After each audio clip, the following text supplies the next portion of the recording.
오늘 주시는 말씀 함께 보도록 하겠습니다. 사무엘상 22장 11절부터 23절까지 말씀입니다. 제 성경책으로는 구약성경 447쪽에 있습니다. 사무엘상 22장 11절부터 23절까지 말씀 한 절씩 교독하겠습니다. 왕이 사람을 보내어 아히두베 아들 제사장 아히멜렉과 그의 아버지의 온 집 곧 노베 있는 제사장들을 부르매 그들이 다 왕께 이른지라.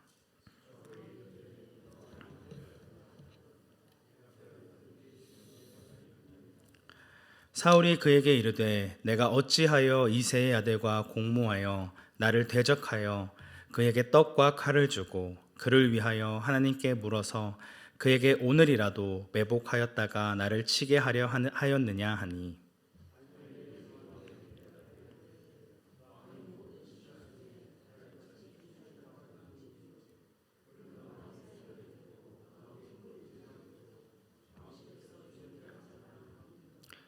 내가 그를 위하여 하나님께 물은 것이 오늘이 처음이니이까 결단코 아니니이다. 원하건대 왕은 종과 종의 아비의 온 집에 아무것도 돌리지 마옵소서. 왕의 종은 이 모든 크고 작은 일에 관하여 아는 것이 없나이다 하니라.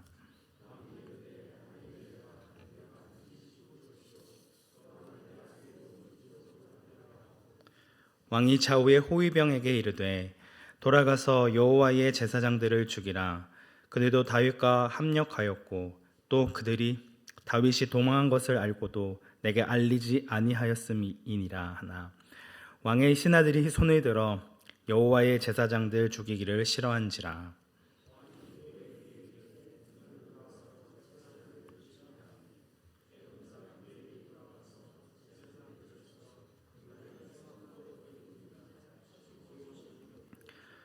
제사장들의 성읍 노베 남녀와 아이들과 젖 먹는 자들과 소와 나귀와 양을 칼로 쳤더라.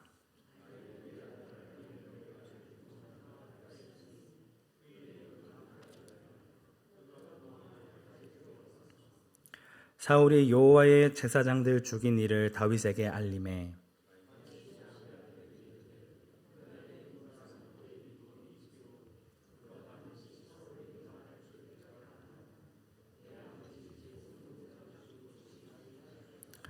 함께 읽겠습니다. 두려워하지 말고 내게 있으라. 내 생명을 찾는 자가 내 생명도 찾는 자니 내가 나와 함께 있으면 안전하리라 하니라. 아멘. 지난 21장에서 제사장 아히멜렉은 사울의 신하 도액이 다윗과의 대화를 듣고 있다는 사실에 두렵고 떨리면서도 다윗을 긍휼히 여김으로 다윗이 요구하는 떡과 골리앗의 칼을 건네줍니다. 그리고 그를 위해 기도해 주었습니다. 제사장으로 자신이 도울 수 있는 모든 것을 행한 것입니다. 아히멜렉의 도움을 받은 다윗은 가드왕 아기스에게 향합니다. 골리앗의 칼과 백기를 들고 가면 자신을 받아줄 거라 착각했습니다. 이 모든 것이 사울을 두려워했기 때문에 일어난 일입니다. 하지만 아기스의 신하들의 심상치 않은 반응을 보고 미친 사람 행세를 하여 겨우 목숨을 부지하게 됩니다. 하나님을 의지하지 않고 사람을 의지하고자 했던 참혹한 결과였습니다. 이에 다윗은 아둘람 굴로 피하게 되고, 이런 소식을 들은 환난당한 자, 빚진 자, 마음이 원통한 자들이 몰려와서 다윗의 곁에 머물렀습니다. 다윗은 자신 몸 하나 건사하기도 힘든 도망자 신세였고, 따르는 자들이 많아지면 당연히 사울의 눈을 피하기 어려워진다는 사실을 알면서도 자신을 찾아온 약한 자들과 소외된 자들을 외면하지 않았습니다. 어떻게 다윗은 그들을 받아줄 수 있었을까요? 자기 생명과 같이 사랑함으로 자신의 무리한 요청에도 기꺼이 따라주었던 요나단과 자신에게 불이익이 있을 것을 알면서도 자신을 긍휼히 여겨 도움을 준 아히멜렉이 보여준 사랑을 따라 자신도 그들에게 사랑을 베푼 것입니다. 그리고 다윗은 선지자 갓의 권면에 따라 유다 땅으로 돌아오게 됩니다. 사람이 두려워 하나님을 의지하지 못했던 모습에서 다시금 돌이켜 자신이 위험해질 수 있음에도 불구하고 하나님의 말씀에 순종하여 유다로 돌아온 것입니다.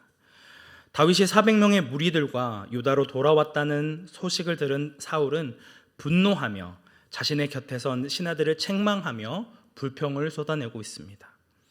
그리고 신하들이 모두 자기를 대적하고 있으며 요나단이 그의 신하들을 선동하여 자신을 몰아내고자 한다는 말도 안 되는 이야기를 합니다. 불평, 불만으로 가득한 소외된 자들을 모두 받아준 다윗과 정반대의 모습, 오히려 자신과 함께하는 신하들까지 의심하고 탓하는 사랑 없는 모습을 보이고 있습니다. 이때 에돔 사람 도액이 다윗이 노브로 와서 제사장 아히멜렉을 만났고 먹을 것을 주고 골리앗의 칼도 주었으며 그를 위해 기도해 주었다는 사실을 고발합니다. 제사장 아히멜렉이 떨며 우려했던 일이 현실로 다가오게 되는 것입니다. 사울은 아히멜렉과 노베에 있는 모든 제사장들을 자신 앞으로 부릅니다. 그리고 13절에서 아히멜렉에게 질문을 하는데, 앞서 자신 곁에 있는 신하들이 다윗과 공모하여 자신을 대적했다라고 의심했던 것과 동일하게 왜 다윗과 공모하여 나를 대적하느냐 묻습니다. 여기서 유일한 사실은 아히멜렉이 다윗에게 떡과 칼을 주었다는 하나밖에 없습니다. 모두가 자기를 죽이려 한다는 왜곡된 피해의식으로 가득한 이 사울의 마음은 하나님의 영이 떠난 결과였습니다. 주변의 모든 사람을 적으로 인식하고 끊임없이 의심하고 분노합니다. 이에 제사장 아히멜렉은 왕의 모든 신하 중에 다윗같이 충실한 자가 누가 있느냐라고 반문합니다. 아히멜렉은 자신이 듣고 싶어 하는 말을 하는 도액과 정반대로 자신이 애써 외면하고 싶은 정확한 진실을 이야기합니다. 그는 왕의 사위로 골리앗을 무찌르고 블레셋 사람의 표피 200개를 가져다 주었습니다. 그는 누구보다도 충직한 사울의 호위 대장이었으며 사울이 앙령에 들어 괴로워할 때에 수금을 타서 앙령을 내쫓아 준 자였습니다. 모든 이스라엘 백성들의 사랑을 받고 왕실의 존귀한 자라 불리던 자였습니다. 이 모든 것은 한치도 틀림없는 사실이었습니다. 하지만 하나님께서 사울의 눈을 가리워 버리자 모두가 아는 사실을 자신 혼자서 부정하고 받아들이지 못합니다. 그리고 자신이 원하는 대로, 자신이 해석하고 싶은 대로 억지를 부립니다. 제사장이 그의 백성을 위해 기도해주고 하나님의 뜻을 엿줍는 것이 잘못된 일입니까? 아무런 잘못도 없습니다. 이런 기도의 행위가 오로지 다윗 한 사람만을 위한 것이었나요? 그렇지도 않습니다. 자신이 말한 대로 결단코 그렇지 않습니다. 다윗을 위해 하나님의 뜻을 물은 것이 처음이 아니듯 그는 사울을 위해서도 그리고 자신을 찾아온 백성들을 위해서도 계속 기도했을 것입니다. 아히멜렉은 제사장으로서 단지 도움을 필요로 하는 다윗을 긍휼히 여김으로 떡과 칼을 건네 주었을 뿐 다윗과 공모한 적도 그리고 다윗과 합력한 적도 없습니다. 다윗이 도망하였다는 것을 사울에게 보고해야 할 어떠한 의무도 없었습니다. 하지만 다윗을 죽이고자 혈안에 된 사울은 이러한 아히멜렉의 직언이 귀에 들릴 리가 없었습니다. 다윗에 대한 시기와 질투에서 시작된 미움이 이미 걷잡을 수 없이 커져버려서 그를 향한 증오로 마음에 가득 채우게 되고 마침내 끔찍한 열매를 맺게 됩니다. 어떤 열매를 맺게 됩니까? 아히멜렉을 포함한 제사장 85명을 죽이게 됩니다. 제사장이 어떤 자들입니까? 기름 부음을 받은 자, 곧 하나님의 택함을 받은 자들입니다. 어느 누가 하나님께서 택하신 제사장을 함부로 죽일 수 있습니까? 사실 다윗은 이후에 2번이나 사울을 죽일 수 있는 기회가 있었음에도 사울을 죽이지 않았습니다. 그 이유가 무엇이었을까요? 24장 6절 말씀에서 다윗은 내가 손을 들어 여호와의 기름 부음을 받은 내 주를 치는 것은 여호와께서 금하시는 것이니 그는 여호와의 기름 부음을 받은 자가 됨이라고 이야기합니다. 26장 9절에서도 죽이지 말라, 누구든지 손을 들어 여호와의 기름 부음을 받은 자를 치면 죄가 없겠느냐라고 이야기합니다. 여호와의 기름 부음 받은 자를 치는 것은 여호와께서 금하시는 것이며 죄가 된다는 사실을 알고 있었기 때문에 사울을 죽이지 않았습니다. 다윗이 분명히 알고 있는 이 사실을 사울이 몰랐을까요? 네, 알고 있었을 것입니다. 이런 지식을 알고 있었던 사울의 신하들 역시 제사장들을 죽이라는 사울 왕의 명령에도 제사장 죽이기를 싫어했습니다. 개역개정에서 싫어했다라고 번역된 이 단어의 원어의 뜻은 하고자 하지 않았다라는 뜻입니다. 왕의 신하들임에도 불구하고 왕의 지시를 이행하고자 하지 않았다라고 하는 것입니다. 아무리 왕의 명령이라지만 하나님의 제사장들을 함부로, 그것도 억울하게 죽일 수는 없었습니다.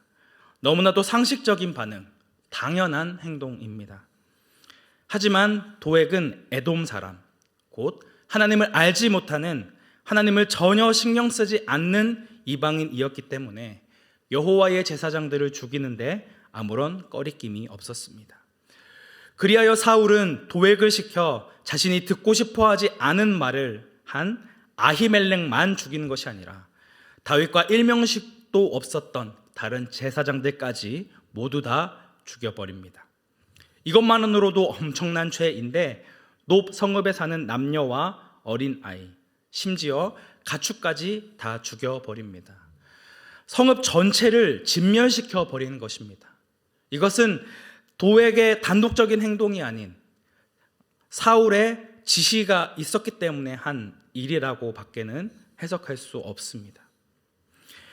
하나님께서 사울에게 15장 말씀에서 진멸하라 명령한 아말렉의 기름지고 좋은 가축들은 아깝다고 진멸하지 않았던 사울이 자신의 백성들, 그것도 여호와의 기름 부음을 받은 제사장들과 그들의 가족, 그리고 그들이 키웠던 가축까지 모두 진멸해 버린 것입니다.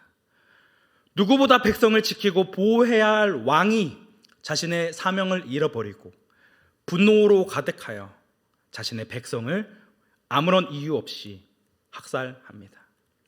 이로 인해 사울은 더 이상 하나님의 기름 부음 받은 왕이 아니라 하나님의 대적이 되었다는 증거이고 그 자신이 진멸받아야 마땅한 자임을 보여줍니다. 반면 다윗이 보여주는 모습은 사울의 모습과는 대조적인 모습을 보이고 있습니다. 사울의 이 학살을 가까스로 벗어나 자신에게로 도망온 아히멜렉의 아들 아비아달을 위로하며 그를 품어주었습니다. 그리고 그 비극의 책임이 자신에게 있음을 회개하며 아비아달과 평생 함께하며 그를 보호해 주겠다 위로하였습니다. 앞서 언급했듯이 다윗은 세상에 대한 불평불만으로 가득한 400여 명의 무리를 이끄는 도망자에 불과했습니다. 그럼에도 두려워하지 말고 내게 있으라고, 내가 나와 함께하면 안전하리라고 당당하게 이야기합니다. 이것이 하나님과 함께하는 자가 보이는 담대함입니다. 현재 다윗에게 처해 있는 상황은 전혀 안전하지 않고 여기저기를 도망 다녀야 하는 비참한 형편에 있습니다. 어느 누가 봐도 현재 다윗의 삶의 여정은 실패한 길이었고 어느 누구도 가려하지 않는 길, 가기를 꺼려하는 길이었습니다. 하지만 다윗은 자신을 찾아온 400여 명의 환난당하고 빚진 자, 마음이 원통한 자들과 함께 하였고 추가로 아비아달을 받아들입니다. 자신이 요나단과 아히멜렉을 통해 받았던 사랑을 다른 사람에게도 흘려보내는 사랑의 통로, 축복의 통로가 된 것입니다. 세상의 관점에서 보기에 비참하고 어리석어 보이는 이 사랑을 실천하는 길은 생명의 길이고 영광의 길입니다. 왜 그렇습니까? 우리를 위해 십자가를 지신 예수님이 보여준 사랑의 길이기 때문입니다. 사울은 끊임없이 주변의 사람을 미워하고 의심하고 죽이는 파멸의 열매를 맺었지만 다윗은 어느 누구도 포기하지 않고 사랑으로 품었고 어렵고 힘든 상황을 핑계하지 않고 그들과 함께 하였습니다. 그리고 하나님의 말씀대로 자신을 죽이려 하는 원수인 사울조차 기름 부음 받는 자로 여기고 그를 해하지 않았습니다. 오늘을 살아가는 우리가 붙들어야 할 말씀입니다. 오늘 우리가 살아가는 이 악한 세상은 미움과 시기와 질투와 증오로 가득한 세상입니다. 서로를 미워하는 죄악으로 인해 캄캄하게 어두워진 세상입니다. 조금만 손해보아도 서로를 죽일 듯 화를 토해내고 분노하고 증오하며 자신의 권리를 외치는 시대입니다. 이런 캄캄한 죄악의 세상에서 자기 생명처럼 다윗을 사랑한 요나단의 모습은 너무나도 바보 같아 보입니다. 도움을 청하러 온 자를 긍휼히 여김으로 불이익 당한 것을 알면서도 다윗을 도와주었던 아히멜렉의 모습은 어리석어 보입니다. 자신에게 힘이 되고 도움이 될 사람들을 골라서 받아도 아쉬울 상황에서 그를 찾아온 결점투성이의 사람들을 모두 사랑으로 받아준 다윗의 모습은 한심하기 짝이 없습니다. 하지만 세상의 관점에서 바보 같아 보이고 어리석어 보이는 길, 한심해 보이는 길이 바로 우리가 걸어가야 할 사랑의 길입니다. 하지만 그 사랑을 실천하는 것은 사실상 불가능해 보이죠. 왜 그럴까요? 사랑하는 삶을 살려 하는 자들을 미워하고 핍박하고 못마땅해 하는 세상에 속한 도액들이 너무나 많기 때문입니다. 그들은 누군가를 미워하는 것은 너무나도 당연한 일이고 적당히 미워하고 단호하게 거절할 때는 거절하고 때로는 아래 사람을 갈구기도 해야 호구 잡히지 않는다고 이야기합니다. 바보같이 맨날 당하고 살지만 말고 너의 감정을 모두 쏟아내고 불필요한 스트레스를 받지 말라고 속삭입니다. 그것이 정글 같은 세상을 살아가는 방식이고 골병 들지 않는 지혜라 속입니다. 그들은 어둠에 눈이 가려져서 자신이 파멸의 열매를 맺고 있다는 사실을 잃어버린 채 세상 사람들의 방식대로 거리낌 없이 서로 사랑하라는 예수님의 말씀을 무시합니다. 자기 나름의 방식대로 적당히 타협하고 이 정도면 하나님도 이해해 주시겠지, 괜찮은 하나님의 백성으로 여겨주시겠지라고 자신의 행동을 합리화합니다. 하지만 성경의 말씀은 너무나도 단호합니다. 요한일서 1장 9절부터 11절 말씀입니다. 빛 가운데 있다 하면서 그 형제를 미워하는 자는 지금까지 어둠에 있는 자요, 그 형제를 사랑하는 자는 빛 가운데 거하여 자기 속에 거리낌이 없으나 그의 형제를 미워하는 자는 어둠에 있고 또 어둠에 행하며 갈 곳을 알지 못하나니 이는 그 어둠이 그의 눈을 멀게 하였습니다. 요한에서 3장 13절 말씀에서도 형제들아 세상이 너희를 미워하여도 이상히 여기지 말라. 우리는 형제를 사랑함으로 사망에서 옮겨 생명으로 들어간 줄 알거니와 사랑하지 아니하는 자는 사망에 머물러 있느니라. 그 형제를 미워하는 자마다 살인하는 자니 살인하는 자마다 영생의 그 속에 거하지 아니하는 것을 너희가 아는 바라고 말씀하고 있습니다.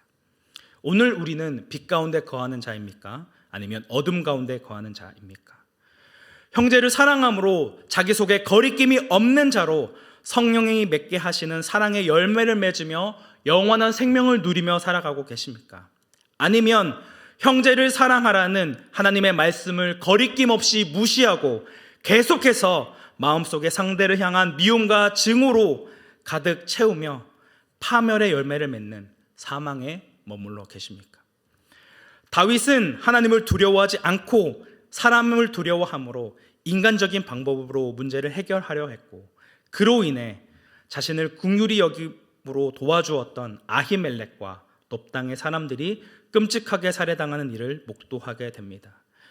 이에 다윗은 사울이 행한 미움과 증오의 방법으로 맞서는 것이 아닌 자신이 행한 잘못을 겸손하게 인정하고 회개하며 사랑으로 다른 사람을 품는 길을 선택했습니다.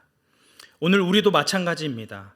증오로 가득한 이 세상의 방법과 똑같이 맞서 싸우는 것이 아니라 우리 안에 가득한 미움과 증오의 마음들을 하나님께 고백하며 성령의 도우심을 받아 그를 용서하고 사랑으로 품는 데까지 나아가야 합니다.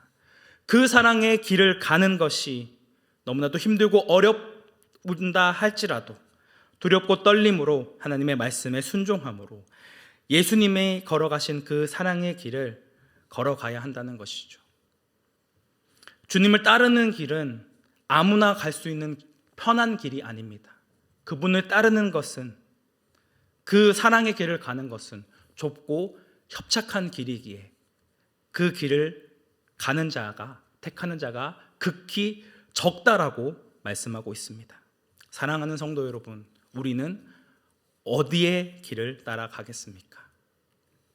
증오와 미움으로 가득한 이 세상 가운데서도 예수님의 말씀을 붙들므로 서로를 사랑하며 그 사랑의 길을 걷고자 주님의 은혜를 간구하며 나아가는 온사랑교회 성도님들이 되시기를 주님의 이름으로 축복합니다. 함께 기도하겠습니다.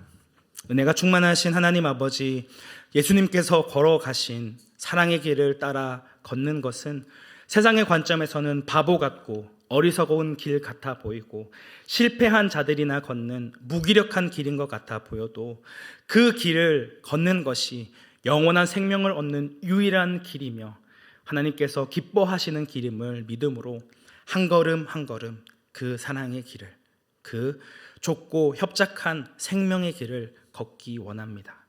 서로를 향한 정죄와 비판과 증오로 가득한 세상의 소리에 귀 기울이지 않고 오직 하나님의 말씀을 따라 서로를 섬기고 사랑함으로 성령의 열매를 맺는 거룩한 백성이 되도록 붙들어 주시고 인도하여 주옵소서. 우리의 유일한 생명 되시는 예수 그리스도의 이름으로 기도드립니다.